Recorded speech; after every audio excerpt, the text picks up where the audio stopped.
Bailey, don't eat both of those. Hey, buddy. You don't want to eat both of those, Bailey.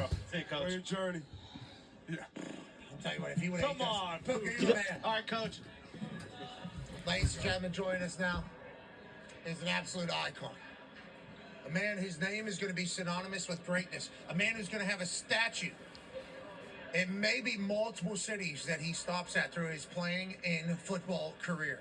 We are thankful he chose to head to Bloomington, Indiana from Cal Berkeley. Ladies and gentlemen, national champion quarterback, future first pick of the NFL draft, Fernando Mendoza! Yeah, Fernando Mendoza! Big old yes. Yes. 6'5". Yes. People forget he's 6'5". What a giant. Ty kind of got Sicilian out there.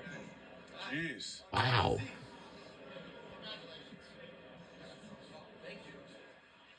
You know how to handle it. You're a superstar. You're making. You crushed it on Jimmy Fallon. I appreciate it. Thank you. I got a lot of, you guys taught me. You guys all taught me. Thank you. You're welcome. And I saw you guys had Aiden Fisher on the show. Yeah. It was like a week ago. And you are right. You guys have some amazing fits, and they're in the back of the end zone. And so it was like 3rd down and goal before the 4th down touchdown. I'm like, wow, those guys have some good fits. Like, Thank they're you. crazy. Thank you. Yeah, Jake Paul roasting your blue. Okay, what roasting is it? He was all fired up. He had his jaw restructured too. Who knows where he was at the time. Jaw there. It was a little Signetti jaw. Let's talk about your jaw. You're a tough dude, bro. Appreciate it. Hey, let's talk about the 4th and 5. The Fernando special. Yeah. Impossible finish for you in your hometown. When you decide to go and give it a go, and I think the field goal is potentially out there, then now we're going to go for it, and then you take it for yourself and you make that play.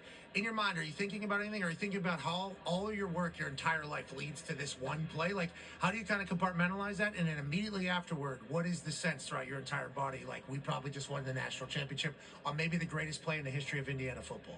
Honestly. Yeah, when you put it like that, you make it seem like the last scene of a movie or something like that. Which it will be. Which it will be, yeah. But honestly, I thought we were going to kick the field goal. I was like, okay, let's get up 6 points, keep it in range. Our defense is great defense. Let's kick the field goal. He called 4th and 5, and it was a quarterback draw play. And I'm like, man, game on the line. I want to throw the ball, but screw it. Whatever. I'll run the ball. And ended up dropping back, have a little eyes away, and I just started going. And when I started going, I'm actually supposed to go to the left because the line's sliding that way, and I just take a U-turn to the right. It's like I missed the wrong exit on maps. All of a sudden, I'm getting pinballed back and forth. Apple Maps will do that. And it was Apple Maps will do that. They'll screw you. And then all of a sudden, I see the end zone. I blacked out. I just reached out, and it was phenomenal. I do remember that. I used to watch his games during college football playoffs. Of course, the Natty, and then they have won an undefeated record of the year. Cal Berkeley transfer. This guy is Cal Berkeley guy. He goes to Indiana. Okay, that is a NIL transfer portal conversation we don't need to have.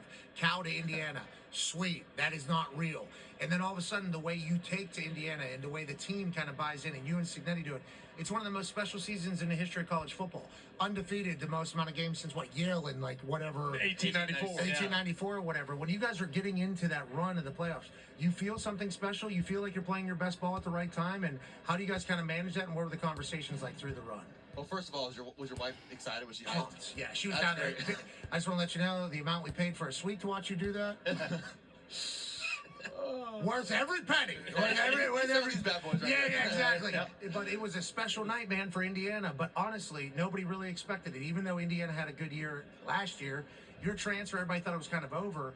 At what point do you guys realize, hey, we do have something special here? And then playoffs, you just smack folks around. When did you guys know, you think?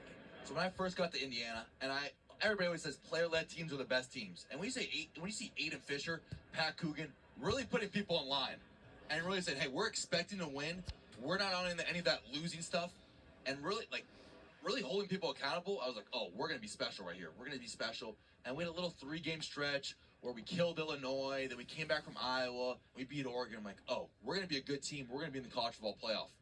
Then after we beat Ohio State, we all were like, we're going to win this whole thing. I'm sorry, AJ, but after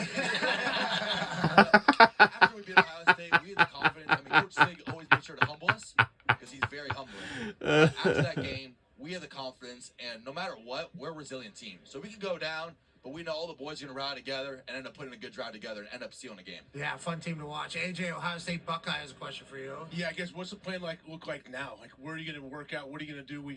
You're the presumed number 1 overall pick, obviously, how that goes. But You are, dude. yeah. Who are you going to work out with? What are you going to do at the combine? Have you thought anything about the whole throwing thing? Which you don't need to do anything at the combine, honestly. But have you thought about all of that going forward? Yeah, so talking about it all with my agent and at the combine, you're throwing at different receivers, it's a whole different thing. And I want to make sure I give my guys the best chance. So I want to throw a pro day with my guys, with my running backs, and be there with the boys. The combine, I don't think throwing is going to be a priority just because it's such a quick turnaround. January 19th, I mean, I feel bad. Like, a lot of the guys on our team, like, luckily I'm in a better position that I don't got to throw on the combine. But a lot of our guys, we had Kalen Black playing the Senior Bowl. Yeah. Game 17, that's a true NFL season.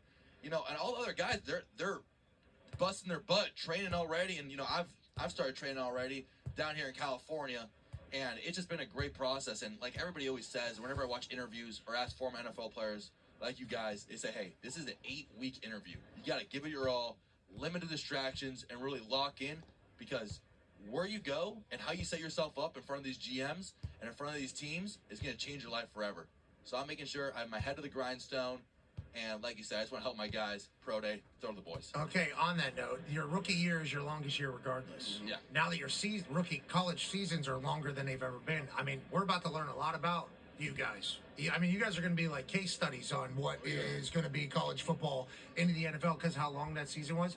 Did it feel like a grind? Because you guys are beating the hell out of it. I mean, the extra Smoking games, team. you guys are smoking everybody. But it's a long time. That is a very, very long season together. You guys were able to stay healthy, I guess. Is that kind of a massive piece of it? How would you kind of describe the run? How long? Our strength coach did a great job, but it's an NFL season, and with the college format nowadays, we didn't basically play a game in the month of December. So stupid. So it's so weird. You're there playing Ohio State December 6th, and you have a whole entire break until January 1st. So it was like really kind of a weird patch where you can recover, but you're also anticipating the Rose Bowl. And I don't know about the system. It was just, that was really weird. So it made the season feel a lot longer than it is.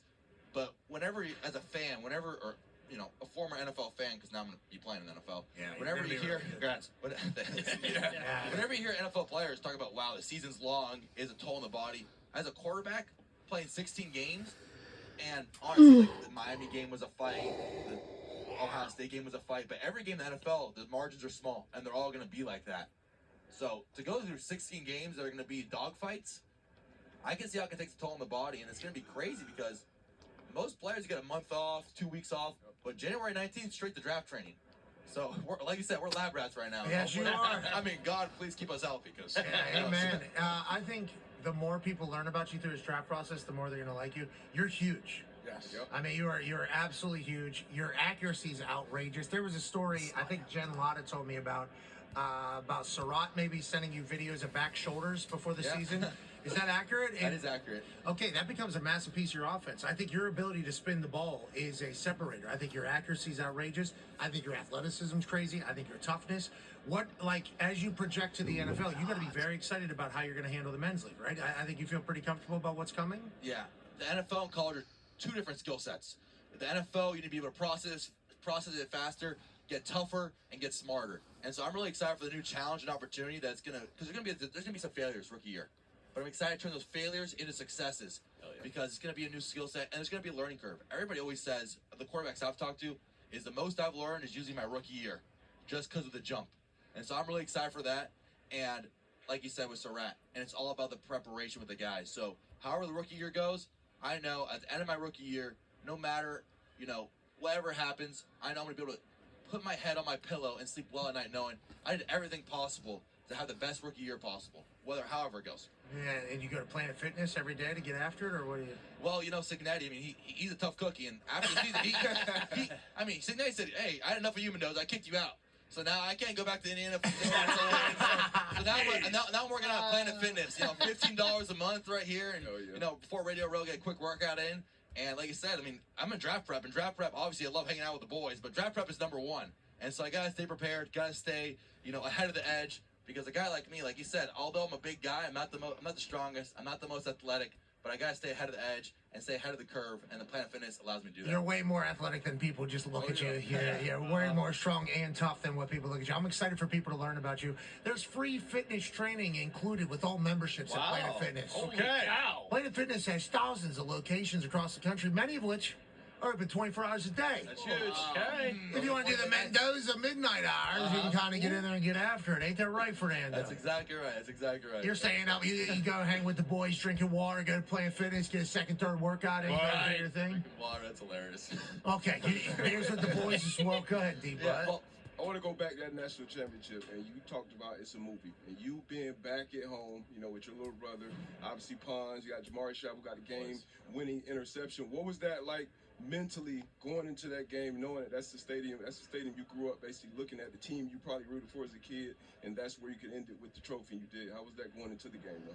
Yeah, I'm going to go back. This is a blessing, my God, because all the guys that are from Miami, Sharp, D'Angelo Pons, those guys had some of their best games, and myself also being from Miami, having a great play there, all the guys from Miami elevated their game in the national championship in front of their families. So what a special moment for all of those guys. But other than the national championship, I want to talk to you about this AI stuff. Oh, okay. We're always, I'm on, my friends are like, come on. I mean, obviously, great NFL player, but you're always talking about Fernando Mendoza's AI. Oh, no. I like that. We gotta talk about that. You're real. You're a South Florida kid. I just asked you a question. You gave me an look. I'm the AI. I got a certificate in AI. Yeah, he does. I think I can spot him, but I was wrong. We talk about it all the time. I think you'll be great in the locker room. Like, this is a part of it. I gotta fuck with you. No doubt. And honestly, the reason that I took a lot of public speaking courses because I never thought I was gonna make it in football. Our boy was a 2-star recruit committed to Yale. I'm like, I gotta make those networks somehow. I gotta try to get in Skull and Bones. I gotta try to. Trying to be president. Okay. But then, we know a little bit what you're talking about. No, I'm joking. I know it's all jokes. Of course, and man. stuff like that. So appreciate it. And you talk about being with the boys, though. I think that's the part that really elevated in my eyes because of the AI thing. You are at Cal Berkeley. You're a nerd. Okay, you are a nerd. Football, you are a nerd as well. Yeah. But you're allowed to be. Like, nerds have been very good at football for a long time. Yeah. But I think some traits of some nerds is not able to connect with, like, meatheads or, like, sport people. I think you have been able to connect to your teammates, and you, like, go out of your way to be able to do that. Drinking beers with the boys, celebrating with the boys, building a relationship with the boys, working with the boys, and then showing up in the biggest moment. That's why I think you're going to be NFL guy of the future, and we're excited to watch you work. And I appreciate that. And it's, although I say, drinking beers with the boys and stuff like that, for me, I had a lot of leadership failures at Cal, and I was always trying to be a rah-rah guy. And at the end of the day, I'm like, hey, people who are authentic to themselves.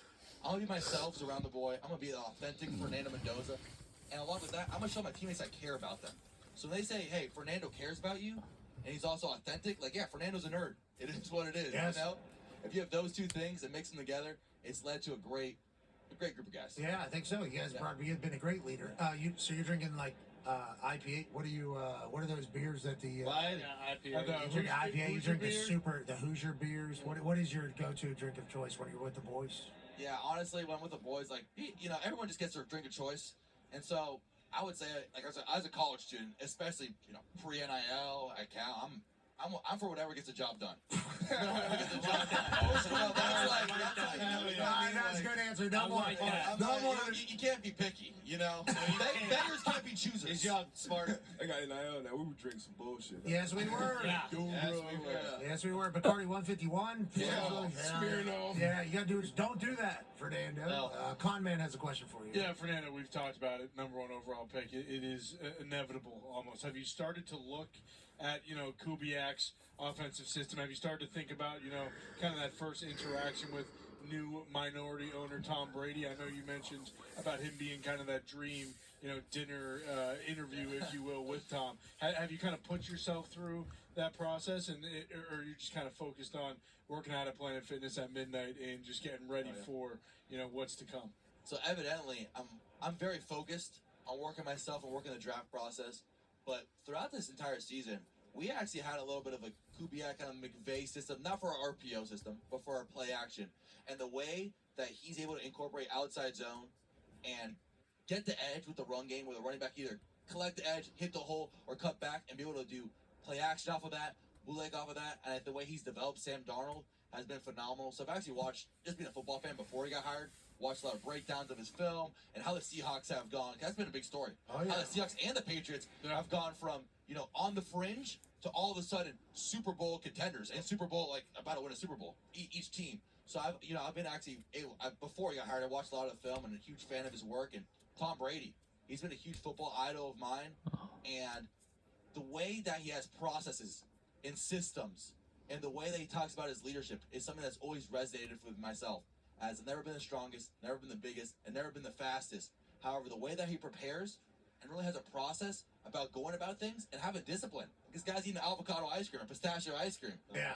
Having that discipline has really inspired myself as a young guy who, wasn't always really highly recruited and was usually an underdog. Now, I'm upper dog and got to prove it every single day that I am where I belong. Yeah, you are. But as having that underdog story, it's someone that I've looked up to for a long time. Are you gonna do a shirtless photo at the combine like Tom or no? Have to. I think it's mandatory. I think you're allowed to do whatever you want, Fernando. I think it's mandatory. Hey, you're the number one overall pick, brother. I think you'll be allowed to do whatever the hell you want. Now, on that note, you won't though, which is why we think you were gonna be incredible. Ty has a question for you.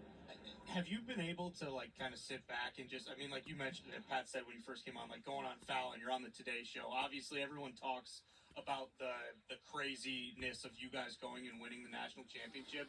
But could you ever have imagined that you were going to do all this stuff, after the Heisman? Like you've basically lived every kid's dream for the last 2 weeks. Have you had a moment to kind of just really collect yourself and be like, man, this is unbelievable, or is it kind of just, hey, the NFL draft's the next thing. I kind of just got to keep moving and do what I got to do.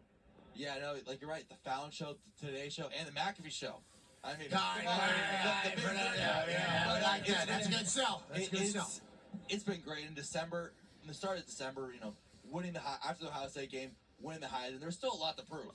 There's still a lot to prove. A lot of question marks. Maybe the Heisman wasn't as strong this year. However, I always kept that fire, under all of our butts. And, we were able to have a great playoff run. We were able to win a national championship. And after winning a national championship, I let it sink in for a week and a half. Because at that point, you got to collect, you got to reflect, see what you did well this season, see what you could work on, but also just enjoy it. Yes. That's what football's about. It's about enjoying it. It's about having fun playing football. And after that week and a half, all the boys, we've all been shipped out to different places of the country, starting to train, start for the draft. But I think it's really important to reflect on the season, enjoy it, because it is a success. It is a success, and if anything, I'm not as happy as I think I am. I would have been. And obviously, it's all great. And if you told me a month ago in December, hey, you're going to be on the Fallon Show, you're winning the national championship, I would have probably fainted. But now I'm just like, wow, I got to chase that feeling again. And so, for all these great things that happen, it's such a blessing by God. And it's been such a great week and a half reflecting on it. But now, like you said, it's time to get to work and time for the next step. Oh, you got addicted to the confetti. That's right. It's kind of how it goes. What a cool moment. Can you tell me about Signetti a little bit as we go out? I saw you did an impression of him with Caleb. I thought you nailed it. I thought you absolutely nailed it. Tell me about Sig, because people were talking about him being maybe greatest coach Ever. period, let alone football, but just leadership and coach as a whole. You are going to be back in Bloomington 5 years from now, 10 years from now, 20 years from now, 30 years from now, 40 years from now, reunions, okay? Your statue probably going up for you. Sig will probably still be there. It's kind of the way this is kind of going. Can you tell me about Signetti, why he was the perfect guy for you as a head coach and then also perfect for Indiana? Like we talked about the college system. Nowadays, with NIL, the power is shifting more to the players. However, Coach Sig has kind of gone back to that hard-ass mentality where he's going to rip you. He doesn't really care about his feelings. He cares about winning. And so, in the day and age where coaches are trying to be all friendly and relate to the players, he's the exact opposite. He's a CEO, he's a feared leader, and he's a respected leader. And so with that, he's able to run a hell of an enterprise, a hell of an organization. And from the top down, everybody knows it's about business every single week. It's about preparing to the best of your ability, and you can never be complacent and never be satisfied. And I think that's what makes the Indiana Hoosiers so special. I love it. I love it. Hey, I see you do the LinkedIn stuff. Yeah. Just remember, LinkedIn's for people that don't actually do it. Okay. Like I said before, I know I was going to the NFL, so I actually, first couple years of college, I was actually doing LinkedIn, getting 2 internships, and I was like, all right, here we go. And LinkedIn's a big hey, this is how it's supposed to work. We've never actually done it, but this is what we think it should be. It's it's a great place for suits. We are very thankful that you are in our football world, and what you're about to do to the men's league, we're excited for everybody to see. Yeah. You're a special talent. We're gonna be lucky to have you involved. Now, will you do a charity shot? Of course. Now, I didn't like the way he was throwing those records. Yeah. Yeah, he screwed up your rhythm a couple times too. He needs to be better. You know, I'm more of, you know, I wish it was a little higher. Yeah. Sure. You know, because sometimes a little bit like bowling balls, I had a little like. Yeah, Jimmy was trying to make it a little Sidearm, difficult. The one he threw over his head, you not hitting him in the temple. That was awesome. That was good restraint. I thought you were going to win. Yeah, that was good restraint out of you. Yeah, it was good restraint. Don't want to, you know, he's a host of the show. Don't want to mess with him. Who knows what would have happened to me? So I'm just A legend there. Hola, aquí estamos, mi amigo. So, you know, the last time we started. What the fuck?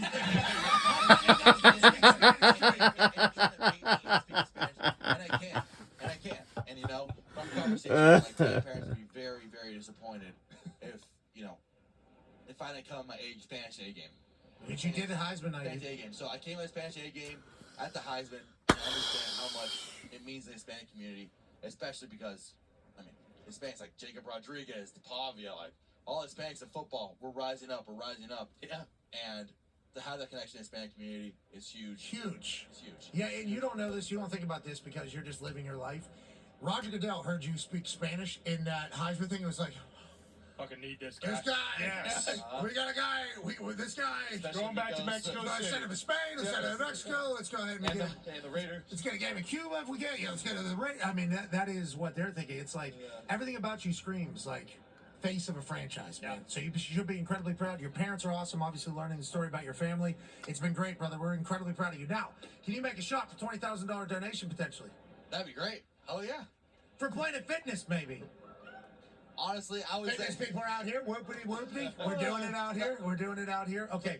But for real, like, I believe God has given me this platform. I've been so thankful for you guys, you know, shout out my mom and her situation and raising awareness. I think today we just hit over 275K for multiple National MS Society. Hell yeah. So, I mean, what a great cause dear to my heart, and let's make this shot for it, you know. Okay. I'm not much of a basketball player because when I was in middle school or high school, I wanted to get on the basketball team, but I was like a center, but then there's a guy named Cameron Boozer and Caden Boozer. Oh. At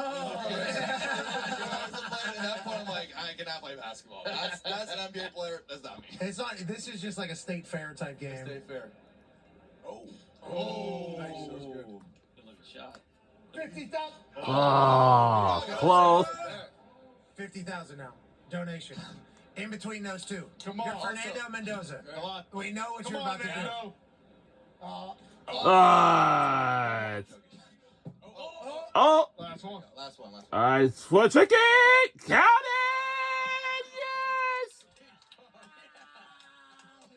Nice win. We appreciate you stopping by. 50 grand to the charity of your choosing that you just described, talking about and tackling MS, which we, Tackle on a mess. yeah, we're thankful we got to follow you, man. Honestly.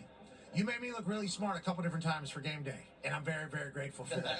That Oregon game, man, and I've said this a couple times this week as people have brought it up. They're like, how come you're the only one that likes Indiana? Where it's like, I think I was the only one that liked watching it. And, I've never been more sure of something in my life that you guys are going to win that game in Oregon.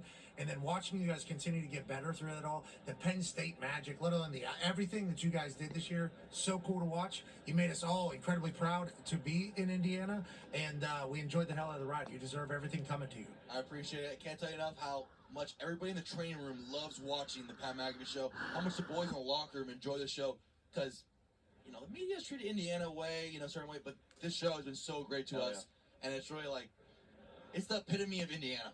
Come on, come on. Appreciate you. Hey, how about this? Muchas gracias, mi amigo. Gracias, Pat. Buena conocerte. See, I love that. They want to try to speak a different language. That's by. This is all-time national champion, Indiana Houston's quarterback, Fernando Mendoza. I believe Nice. Go Pats, baby. George Kittle's here as well. He's scooting around. You're the man. God bless you. Did he see us? Quarterback. Did he see us? Generational. Yeah, he's a great guy. He's a great football player. He's a great guy. I don't know what else to say. He was not the number one quarterback. Oh, yeah. It was more. What was that, college football playoff? Mm-hmm. I forget which game it was. It was Peach Bowl. Oh, yep. Yeah. Peach Bowl. I'm up there sitting on the game day set. Fernando Mendoza's generation. We're talking about maybe the greatest of all time. Across the bottom, lower third. Mel Kiper Jr.'s projected draft. 1, Dante Moore. 2, Fernando with an A next to it. Maybe Bain on the other side. I'm like, what? What are we doing? This guy's 6'5". I don't think that is the thing that's kind of talks about enough. He's a giant, and he can spin it. And if you put him with a Raiders team that already has a running back, already has some weapons, if they can protect him, why not the Raiders, D-Bud and Fernando? The trenches, obviously, AQ can tell you a lot more about it than I can, but you got to build around him. You got to protect him and let him get out there and do what he does. Obviously, in the air, but he's a great athlete as well. He can get out there and hurt you with his legs, which defenses. Yeah. All right, let's take a break. We got George Kittle, we got Schefter, and we wrap the show up from Radio Row the same way we've done the last few years. It's a magical time to be alive on this Feel Good Friday, just days before the Super Bowl. We can't thank you enough for allowing us to do this for a living. Be a friend, tell a friend something nice might change your life. Take 5.